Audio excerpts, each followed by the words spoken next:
Character Building by Booker T. Washington. Chapter 1. Two Sides of Life.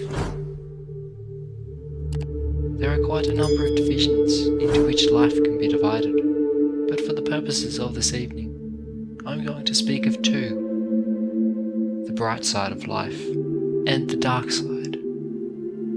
In thought, in talk, in action, I think you will find that you can separate life into these two divisions: the dark side and the bright side, the discouraging side and the encouraging side. You will find too that there are two classes of people, just as there are two divisions of the subject. There is one class that is schooling itself and constantly training itself to look upon the dark side of life. And there is another class made up of people who are, consciously or unconsciously, constantly training themselves to look upon the bright side of life. Now, it is not wise to go too far in either direction. The person who schools himself to see the dark side of life is likely to make a mistake, and the person who schools himself to look only upon the bright side of life, forgetting all else, also is apt to make a mistake. Notwithstanding this, I think I am right in saying that persons who accomplish the most in this world, those to whom on account of their helpfulness the world looks most for service, those who are most useful in every way, are those who are constantly seeing and appreciating the bright side as well as the dark side of life.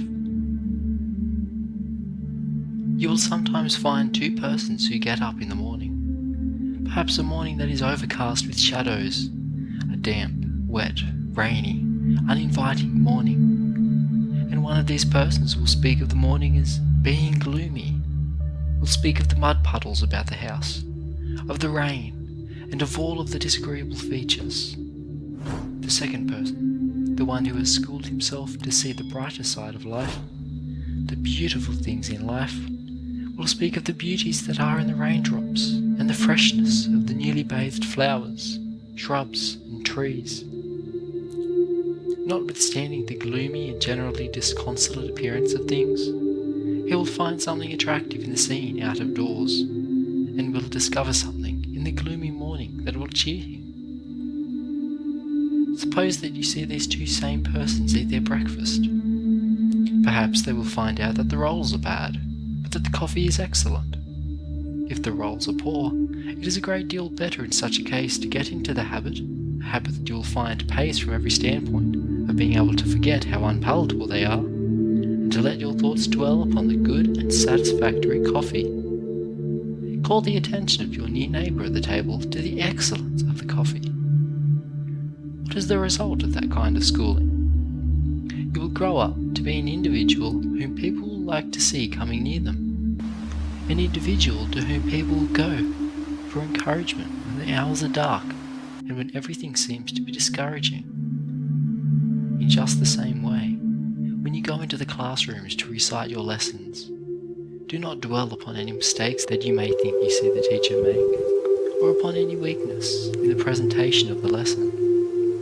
All teachers make mistakes sometimes, and you may depend upon it that it is an excellent teacher and a person of fine character who, when he or she has made a mistake, says frankly and plainly, "I have made a mistake," or "I don't know."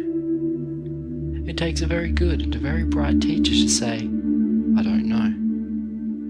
No teacher knows everything about every subject. A good teacher will say frankly and clearly, "I don't know. I cannot answer that question." Let me tell you right here, too, that when you go out from here to become teachers yourselves, as a large proportion of you will go, whenever you get to a point where a student asks you a question which you are not able to answer, or asks you something about a subject on which you are not well informed, you will find it better to say frankly and honestly, "I am unable to answer your question." Your students will respect you a great deal more for your frankness and honesty.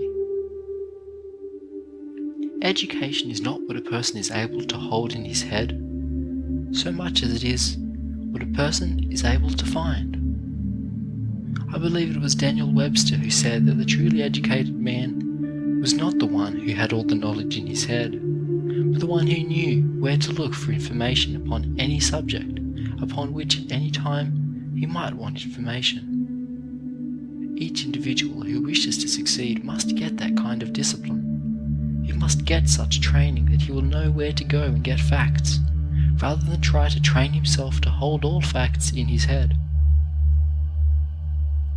I want you to go out from this institution so trained and so developed that you will be constantly looking for the bright, encouraging, and beautiful things in life. It is the weak individual, as a rule, who is constantly calling attention to the other side, to the dark and discouraging things of life. When you go into your classrooms, I repeat, try to forget and overlook any weak points that you may think you see. Remember and dwell upon the consideration that has been given to the lesson, the faithfulness with which it was prepared, and the earnestness with which it is presented. Try to recall and to remember every good thing and every encouraging thing which has come under your observation, whether it has been in the classroom or in the shop or in the field. No matter where you are, seize hold on the encouraging things with which you come in contact. In connection with the personality of their teachers, it is very unfortunate for students to form a habit of continually finding fault, of criticizing, of seeing nothing but what the student may think are weak points. Try to get into a frame of mind where you will be constantly seeing and calling attention to the strong and beautiful things which you observe in the life and work of your teachers. Grow into the habit of talking about the bright side of life. When you meet a fellow student, a teacher, or anybody, or when you write letters home, get into the habit of calling attention to the bright things of life that you have seen, the things that are beautiful, the things that are charming. Just in proportion as you do this, you will find that you will not only influence yourself in the right direction, but that you will also influence others that way. It is a very bad habit to get into, that of being continually moody and discouraged, and of making the atmosphere uncomfortable for everybody who comes within 10 feet of you. There are some people who are so constantly looking on the dark side of life that they cannot see anything but that side. Everything that comes from their mouths is unpleasant, about this thing and that thing, and they make the whole atmosphere around them unpleasant for themselves and for everybody with whom they come in contact. Such persons are surely undesirable. Why, I've seen people coming up the road who caused me to feel like wanting to cross over on the other side of the way so as not to meet them. I didn't want to hear their tales of misery and woe. I had heard those tales so many times that I didn't want to get into the atmosphere of the people who told them. It is often very easy to influence others in the wrong direction, and to grow into such a moody, fault-finding disposition that one not only is miserable and unhappy himself, but makes everyone with whom he comes in contact miserable and unhappy. The persons who live constantly in a fault-finding atmosphere, who see only the dark side of life, become negative characters. They are the people who never go forward.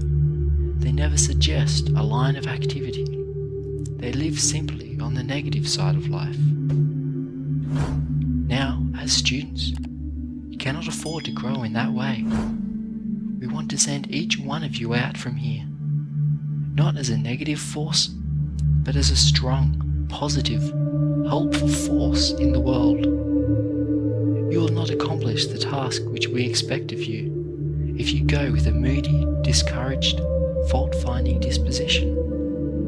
To do the most that lies in you, you must go with a heart and head full of hope and faith in the world, believing that there is work for you to do, believing that you are the person to accomplish that work, and the one who is going to accomplish it. In 9 cases out of 10, The person who cultivates the habit of looking on the dark side of life is the little person, the miserable person, the one who is weak in mind, heart, and purpose. On the other hand, the person who cultivates the habit of looking on the bright side of life and who calls attention to the beautiful and encouraging things in life, in 9 cases out of 10, is the strong individual, the one to whom the world goes for intelligent advice and support. I'm trying to get you to see, as students, the best things in life. Do not be satisfied with second-hand or third-hand things in life. Do not be satisfied until you have put yourselves into that atmosphere where you can seize and hold on to the very highest and most beautiful things that can be got out of life. End of Chapter 1, 2 Sides of Life. Recording by Luke Sartor, Griffith, New South Wales.